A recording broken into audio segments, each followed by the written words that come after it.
சர்வாவுடன் ஒரு night date போனால் 2 கோடி தருவதாக அம்பிகா வைஷ்ணவியை தன் வழிக்கு இழுத்துக் கொண்டிருந்தாள். அதைக் கேட்ட வைஷ்ணவி முதலில் இவ்வளவு பணத்தை வைத்து என்ன செய்ய முடியும் என்று யோசித்துக் கொண்டிருந்தாள். ஆனால் அவளை மேற்கொண்டு யோசிக்க விடாமல் இந்த வேலையை செய்ய வைஷ்ணவி ஒத்துக்கொண்டாள். அவளுக்கு அட்வான்ஸாக 50 லட்சம் தருவதாக அம்பிகா சொன்னாள்.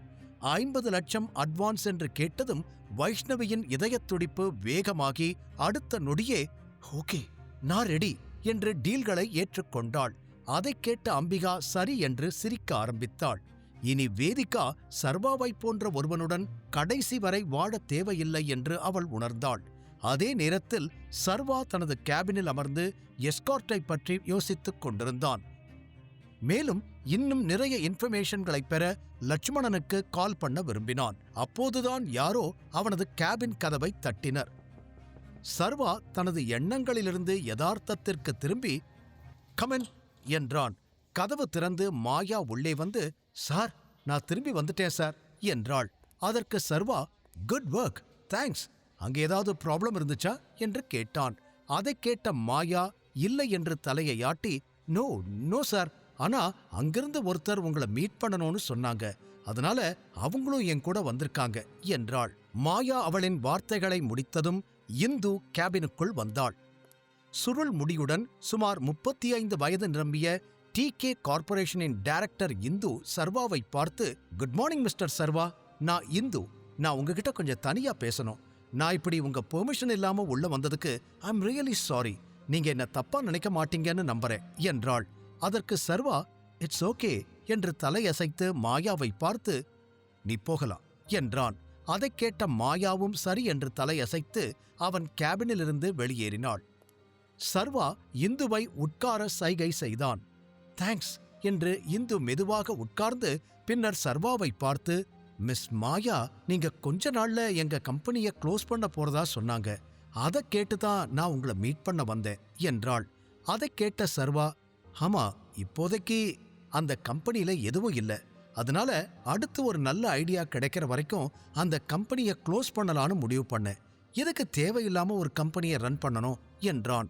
அதற்கு இந்து ஆமாம் என்பது போல தலையசைத்து I can understand your decision sir, நான் அது சம்பந்தமா உங்ககிட்ட ஒரு ஃபேவர் கேட்டுட்டு போலான்னு தான் இங்க வந்தேன் என்றாள். அதைக் கேட்ட சர்வா அவன் புருவங்களை உயர்த்தி என்ன மாதிரியான ஃபேவர் என்று கேட்டான். அதற்கு இந்து உடனே சார், நான் AK கார்ப்பரேஷன்ல லாஸ்ட் 5 இயர்ஸா ஒர்க் பண்ணிக்கிட்டு வரேன், இனிமே ஒரு ரெஸ்யூம் எடுத்துட்டு ஒவ்வொரு கம்பெனியா ஏறி இறங்க என்னால முடியாது, அதனால whenever you start something new or a new company can I join it என்று கேட்டாள். சர்வா ஒரு கணம் அவளை பார்த்துவிட்டு மெதுவாக தலையசைத்து ஓகே, அதுல எனக்கு எந்த ப்ராப்ளமும் இல்லை, அந்த மாதிரி நான் ஏதாவது நியூவா ஸ்டார்ட் பண்ணா நீங்க தான் first employee, you will have to work harder right என்றான். அதற்கு Hindu sure sir, I will give my 100% என்று புன்னகையுடன் சொன்னாள். அடுத்து சர்வா ஓகே வேற ஏதாவது இருக்கா என்று கேட்டான். அதற்கு இந்து உடனே நோ சார், அவ்வளவுதான், nice to meet you sir, நான் இப்ப கிளம்புறேன் என்றாள். அதை சொல்லிவிட்டு இந்து ஒரு புன்னகையுடன் அவள் இருக்கையிலிருந்து எழுந்து கேபினை விட்டு வெளியேறினாள். அவள் போனவுடன் சர்வா தன் போனை எடுத்து விக்டரின் எண்ணை டயல் செய்தான். விக்டர் உடனே காலை அட்டன் செய்து சொல்லுங்க பாஸ் என்றான். ஒரு முக்கியமான வேலை, இன்னைக்கு நைட்டே நான் அந்த எஸ்கார்ட் பத்தி இன்வெஸ்டிகேட் பண்ணணும், அதுக்கு அரேஞ்ச் பண்ணு என்றான். ஓகே பாஸ், அப்படின்னா ஒரு எஸ்கார்ட் பொண்ண நான் அரேஞ்ச் பண்றேன், நாம சும்மா போய் கேட்டா எந்த இன்ஃபர்மேஷனும் நமக்கு கிடைக்காது, அதனால எஸ்கார்ட் சர்வீஸ்க்கு போற மாதிரி போனாதான் உங்க பிளான் ஒர்க் ஆகும், அதுக்கு நீங்க எஸ்கார்ட் சர்வீஸ்க்கு பே பண்ணி போற மாதிரி இருக்கும் என்றான். அதை கேட்டு சர்வா என்ன, நான் எஸ்கார்ட் சர்வீஸுக்கு பே பண்ணி போணுமா என்று கேட்டான். அதை கேட்ட விக்டர் சர்வாவின் கோபத்தை உணர்ந்து உடனடியாக பாஸ், அதாவது நீங்க உண்மையாவே போல ஒரு சாதாரண ஆள் மாதிரி பே பண்ணி உங்களுக்கு சர்வீஸ் வேணுங்கிற மாதிரி உள்ள போய் அதுக்கப்புறம் உங்க ஸ்டைல்ல நீங்க அங்க வர பொண்ணுகிட்ட இன்வெஸ்டிகேட் பண்ணிக்கலாம் என்றான். அதை கேட்ட சர்வா ஒரு கணம் யோசித்து பின்னர் சரி, அது கண்டிப்பா ஒர்க் ஆகும், நீ சொல்ற மாதிரி நான் சர்வீஸ் எடுக்க போற மாதிரி போறேன் என்றான். அதற்கு விக்டர் உடனே ஓகே பாஸ், வேற ஏதாவது என்று கேட்டான்.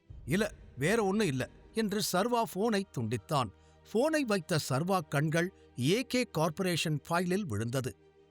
ஆகாஷின் நிறுவனத்தை என்ன செய்வது என்று மீண்டும் யோசிக்க ஆரம்பித்தான். இதைப் பற்றி யோசித்துக் கொண்டே லட்சுமணனை பலமுறை அழைக்க முயன்றான். ஆனால் லட்சுமணன் ஒரு முறை கூட சர்வாவின் போனை எடுக்கவில்லை. அதனால் சர்வா அவனுக்கு மெசேஜ் அனுப்ப நினைத்தான். ஆனால் அதனால் லட்சுமணனுக்கு ஏதாவது ஆபத்து வரும் என்று அப்படியே விட்டுவிட்டான். ஆபீஸ் நேரம் முடிந்த பிறகும் சர்வா தனது கேபினில் இருந்தான். பின்னர் அங்கிருந்து நேரடியாக அட்டாமிக் பாருக்குச் சென்றான். அங்கு சென்று அவனுக்கு கொடுத்த ரூமில் அமர்ந்தான். எஸ்கார்ட்டுக்காக காத்திருந்தபோது சர்வாவுக்கு உணவு மற்றும் பானங்களும் வழங்கப்பட்டன. ஆனால் அவன் அதை எதையும் தொடக்கூட இல்லை. அதோடு அவன் அங்கே அதிக நேரம் இருக்கப் போவதில்லை. வரும் பெண்ணிடம் ஹரிதாவை பற்றி விசாரித்துவிட்டு உடனே அங்கிருந்து கிளம்ப வேண்டும் என்று நினைத்தான். சிறிது நேரம் கழித்து அந்த அறையின் கதவு திறந்தது. குட்டையான ஆடைகளை அணிந்த ஒரு பெண் உள்ளே வந்தாள். அவள் கதவுக்கு வெளியே தயங்கினாலும் அவள் உள்ளே வந்தவுடன் அவள் சர்வாவின் முன் வலுக்கட்டாயமாக சிரிக்க வேண்டியிருந்தது. அதனால் அவள் ஒரு போலி புன்னகையுடன் "ஹலோ ஹேண்ட்ஸம்" என்றாள். அதைச் சொல்லிவிட்டு அந்த பெண் சர்வாவை நோக்கி நகர ஆரம்பித்தாள். சர்வா அந்த பெண்ணை பார்த்து, "நீ என்கிட்ட அப்படி பேச தேவையில்லை. நான் வேற ஒரு வேலைக்காக இங்க வந்திருக்கேன்" என்றான். சர்வாவின் வார்த்தைகளைக் கேட்டதும் அந்த பெண் கொஞ்சம் சிரித்தாள். பின்னர் அவன் காதில் ஏதோ கிசுகிசுத்து அவன் சட்டையின் பட்டனை கழற்றத் தொடங்கினாள். சர்வா உடனடியாக அவள் கையை பிடித்து அவளை ஒரு கடுமையான பார்வையுடன் பார்த்து, "நிறுத்து, நான் தான் சொன்னேன்ல, நான் வேற ஒரு வேலைக்காக தான் இங்க வந்திருக்கேன்னு. நான் என்ன சொல்றேனோ அதை மட்டும் நீ பண்ணா போதும்" என்றான். அதைக் கேட்ட அந்த பெண்ணின் கண்கள் விரிந்தன. அவள் மெதுவாக சர்வாவை விட்டு விலகி, நீ நீ என்ன பண்ண போற என்று கேட்டாள். சர்வா கொஞ்சம் பொறுமையாக, "உன்னோட பேர் என்ன?" என்று கேட்டான். அவள் உடனே ஷீலா என்றாள். சர்வா அவளிடம், "இங்க ஹரிதான்னு ஒரு பொண்ணு இருக்காளா?" என்று கேட்டான். சர்வாவின் கேள்வியால் ஷீலா இன்னும் பதட்டமடைந்தாள். அதனால் உடனே வேகமாக இல்லை என்று தலையை ஆட்டினாள். அவள் பதட்டமாவதை பார்த்த சர்வா அவள் எதையோ மறைக்கிறாள் என்று புரிந்து கொண்டான். அவள் சாதாரணமாக கேட்டால் எதையும் சொல்ல மாட்டாள் என்று அவன் உணர்ந்தான். ஆனால் பேராசையால் அவள் உண்மையைச் சொல்லக்கூடும் என்று சர்வா தன் பாக்கெட்டிலிருந்து சுமார் 500 ரூபாய் நோட்டுகளை எடுத்து மேசையில் வைத்து, "நான் கேட்கிற கேள்விக்கெல்லாம் நீ சரியான பதில் சொன்னா இது எல்லாமே உனக்குதான்" என்றான். மேசையில் இருக்கும் அந்த 500 ரூபாய் நோட்டுகளை பார்த்ததும் ஷீலாவின் கண்கள் பிரகாசித்தன. அது குறைந்தது 20 25,000 வரை இருந்தது. அதனால் அவள் உடனே, "சரி கேளுங்க, எனக்கு தெரிஞ்ச வரைக்கும் நான் உங்களுக்கு பதில் சொல்றேன்" என்றாள். அதைக் கேட்ட சர்வா தனக்குள் சிரித்துக்கொண்டு, "ஹரிதான்னு ஒரு பெண் இங்க இருக்காளா?" என்று கேட்டான். இந்த முறை ஷீலா உடனடியாக ஆமாம் என்று தலையை ஆட்டி, "ஆமா, அவ கொஞ்ச நாள் இங்க ஒர்க் பண்ணா. கொஞ்ச நாளைக்கு முன்னாடிதான் பரத் அவளை இங்க கூட்டிட்டு வந்தான்" என்றாள்.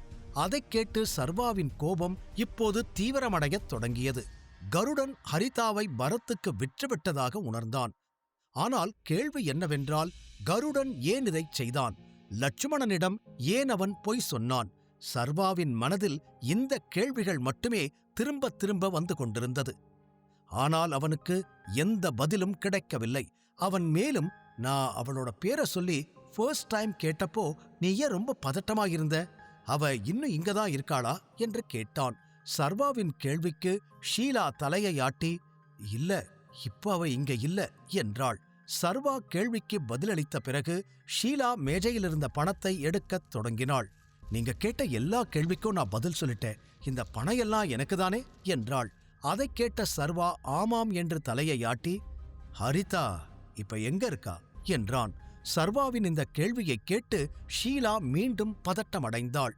அவளால் தெரியாது என்று பொய் சொல்ல முடியும். ஆனால் சர்வா போன்ற ஒருவனால் அவளை பேச வைக்க இவ்வளவு பணம் கொடுக்க முடியும் என்றால் அவள் பொய் சொல்கிறாள் என்று கண்டுபிடித்தால் அவள் நிலைமை என்னாகும் என்று அவளால் கற்பனை கூட பண்ண முடியவில்லை. அவள் பயத்தில் சர்வாவை ஒரு கணம் பார்த்தாள். பின்னர் கண்களை தாழ்த்தி, "கருடன் அவளை இங்கிருந்து கூட்டிட்டு போயிட்டான். அது மட்டும்தான் நான் கேள்விப்பட்டேன். வேற எதுவும் எனக்கு தெரியாது. ஒருவேளை அவ பரத்தையோ அல்லது கருடனையோ கோபப்படுத்தி இருக்கலாம். அப்படி அவ பண்ணிருந்தா அவ இனி உயிரோடு இருக்க வாய்ப்பில்லை" என்றாள். அதைக் கேட்ட சர்வா மெதுவாக தலையை ஆட்டினான். கதை அவன் யூகித்தபடியே போய்க் கொண்டிருந்தது. இருப்பினும் கருடன் ஹரிதாவை எங்கே எந்த நிலையில் வைத்திருக்கிறான் என்று அவன் இன்னும் பயந்தான். அவனையே பார்த்து கொண்டிருந்த ஷீலா உங்களோட கேள்விக்கெல்லாம் நான் பதில் சொல்லிட்டேன்ல, இனி நான் என்னோட வேலையை ஸ்டார்ட் பண்ணட்டுமா என்று கேட்டாள். ஷீலாவின் குரலைக் கேட்டு சர்வா தன் எண்ணங்களிலிருந்து வெளியே வந்தான். அவன் மெதுவாக அவள் முன் எழுந்து நின்று, தேவையில்லை, எனக்கு இன்னொரு கேள்விக்கு பதில் வேணும். பரத் எங்க இருப்பான் என்று கேட்டான். அதைக் கேட்ட ஷீலா, பரத் யாரு, எப்படி இருப்பான், எங்க இருப்பான்னு இங்க இருக்கிற யாருக்குமே தெரியாது என்றாள். அதைக் கேட்ட சர்வா அவள் கண்களை உற்றுப் பார்த்தான். அவனுக்கு இன்னும் நிறைய கேள்விகள் இருந்தன. ஆனால் ஷீலாவிடம் அதற்கெல்லாம் பதில் இல்லை என்று தோன்றியது. பிறகு அவன் அந்த அறையிலிருந்து வெளியே வந்து தன் மொபைலை பார்த்தான். அவன் மொபைலுக்கு கரிகாலனிடமிருந்து ஒரு செய்தி வந்திருந்தது. அதில் எல்லா குழந்தைகளும் சர்வாவின் வீட்டை அடைந்து விட்டதாக அவர் தெரிவித்திருந்தார். அந்த செய்தியை படித்த சர்வா அவன் மனதில் ஒரு வேதனையை உணர்ந்தான். அந்த குழந்தைகள் எல்லோருக்கும் இந்த உலகின் அனைத்து வசதிகளையும் அவனால் கொடுக்க முடிந்தாலும் பிந்துவை அவளது தாயுடன் மீண்டும் சேர்க்க அவன் தவறிவிட்டான். கருடன் ஹரிதாவை கொன்றிருக்கலாம் என்று அவனுக்குள் பயம் இருந்தது. சர்வா காரில் ஏறியவுடன் விக்டர், ஏதாவது இன்ஃபர்மேஷன் கிடைச்சதா பாஸ் என்று கேட்டான். அதைக் கேட்ட சர்வா, இன்ஃபர்மேஷன் கிடைச்சது, ஆனா ஹரிதா எங்க இருக்கான்னு இன்னும் என்னால கண்டுபிடிக்க முடியல என்றான். மேலும், ஆனா ஹரிதா இங்க எஸ்கார்ட்டா இருந்திருக்கா என்றான். அதை சொல்லிக்கொண்டே சர்வா காரை ஸ்டார்ட் பண்ணி ஓட்டிக்கொண்டே, பரத் கருடன் மூலமாதான் பொண்ணுங்களை கிட்னாப் பண்ணி அவங்கள எஸ்கார்ட்டுகளா மாத்தி அதுல பணம் சம்பாதிக்கிறான். அப்படின்னா அவன் கண்டிப்பா கருடனோட க்ளோஸ் சர்க்கிள்ல யாரோ ஒருத்தனாதான் இருக்கணும் என்றான். அதைக் கேட்ட விக்டர், ஆனா பாஸ், யார் அந்த பரத்? இதுவரைக்கும் நான் இந்த பேரை கேள்விப்பட்டதே இல்லையே என்று கேட்டான். அதற்கு சர்வா தோள்களை குலுக்கி, இதுவரைக்கும் யாருமே அந்த பரத்தை பார்த்ததே இல்லை. யாருமே, அந்த எஸ்கார்ட் கேர்ள்ஸ் கூட அவனை பார்த்ததில்லை. அவன் அண்டர் கிரவுண்ட்ல இருந்து இந்த வேலையை பண்ணிக்கிட்டு இருக்கான். ஹே வெயிட், ஒரு நிமிஷம் என்று சொல்லிவிட்டு சர்வா ஏதோ உணர்ந்தான். ஒருவேளை இந்த பரத் தான் ஆதிசேஷனோட பையனாயிருப்பானோ என்று கேட்டான். சர்வாவின் யூகத்தை கேட்டு விக்டரும் ஆச்சரியப்பட்டான். ஆனால் அவனால் அதை ஏற்றுக்கொள்ள முடியவில்லை. அவன் உடனே, இல்ல பாஸ், அது இம்பாசிபிள், அதுக்கு வாய்ப்பே இல்லை என்றான். அதைக் கேட்ட சர்வா, அது எப்படி இம்பாசிபிள்னு சொல்ற என்று கேட்டான். அதற்கு விக்டர், ஆமாம் பாஸ், இப்போ நீங்க தான் சொன்னீங்க பரத்தும் கருடனுக்கு ரொம்ப க்ளோஸ்னு. அப்படி இருக்கும்போது ஏதாவது ஒரு விதத்துல பரத் யாருன்னு உண்மை கருடனுக்கு தெரிஞ்சிருக்கும். ஆனா ஆதிசேஷனோட மகனை பொறுத்த வரைக்கும் அவனை யாருக்குமே தெரியாது. அவன் பேர் என்ன, எப்படி இருப்பான், இப்ப எங்க இருக்கான், என்ன பண்ணிக்கிட்டு இருக்கான், இப்படி எதுவுமே தெரியாது என்றான். அதைக் கேட்ட சர்வாவும் தலையை ஆட்டி, இங்க பாரு, எனக்கும் 100% ஷுவரா தெரியாது. ஆனா இத பத்தி கொஞ்சம் நல்லா யோசிச்சு பார் விக்டர். கருடனுக்கு பரத்தை தெரியும், அதே சமயம் அவனுக்கு ஆதிசேஷனையும் தெரியும். ஆனா கருடனுக்கு அவங்க 2 பேருக்குள்ள என்ன ரிலேஷன்ஷிப் இருக்குதுன்னு தெரிஞ்சுக்க வேண்டிய அவசியம் இல்லையே. அதே மாதிரி ஆதிசேஷனோட கேங் மட்டும்தான் பொண்ணுங்களை கடத்தி அவங்கள எஸ்கார்ட்டுகளா மாத்திர கொடூரமான வேலையை பண்ண முடியும். அதே மாதிரி அவனோட பார்ல தான் இந்த மாதிரி வேலையெல்லாம் நடக்குது. நீ எங்க சுத்தி போனாலும் எல்லா பாயிண்ட்டும் ஆதிசேஷனை சுத்தி தான் வருது. அதனால தான் என்னால அதை இக்னோர் பண்ண முடியல என்றான். சர்வாவின் வார்த்தைகளை கேட்டதும் விக்டரும் சிந்தனையில் ஆழ்ந்தான். அவன் சர்வா சொன்ன காரணங்களை புரிந்து கொண்டான். ஆனால் அவனால் அதை முழுவதுமாக ஏற்றுக்கொள்ள முடியவில்லை. இந்த நேரத்தில் சர்வாவுக்கு ஒரு மெசேஜ் வந்தது. அந்த மெசேஜ் லட்சுமணனிடமிருந்து வந்திருப்பதை சர்வா ஸ்கிரீனில் பார்த்தான். அதில் நாளை காலை 10 மணிக்கு என்று ஒரு முகவரியும் அதில் இருந்தது. சர்வா விக்டரிடம், இதுதான் லாஸ்ட் மீட்டிங்கா இருக்கும்னு எனக்கு தோணுது. நாம ஹரிதாவை மட்டும் எங்க இருக்கான்னு கண்டுபிடிச்சா கருடனை இதோட முடிச்சிடலாம் என்றான். ஆனால் திடீரென்று ஒரு பதட்டம் அவனுக்கு வந்தது. இதற்கு முன்பு லட்சுமணன் பல முறை சர்வாவின் போனை எடுக்காமல் இருந்திருக்கிறான். ஆனால் ஒரு முறை கூட மெசேஜ் அனுப்பியது இல்லை. இதுதான் முதல் முறை.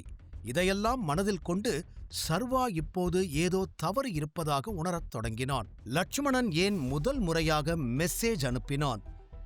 பரத் உண்மையில் ஆதிசேஷனின் மகனா? முழு கதையையும் கேட்டு மகிழ பாக்கெட் FM ஆப்பை டவுன்லோட் செய்யுங்கள். லிங்க் டிஸ்கிரிப்ஷனில் கொடுக்கப்பட்டுள்ளது.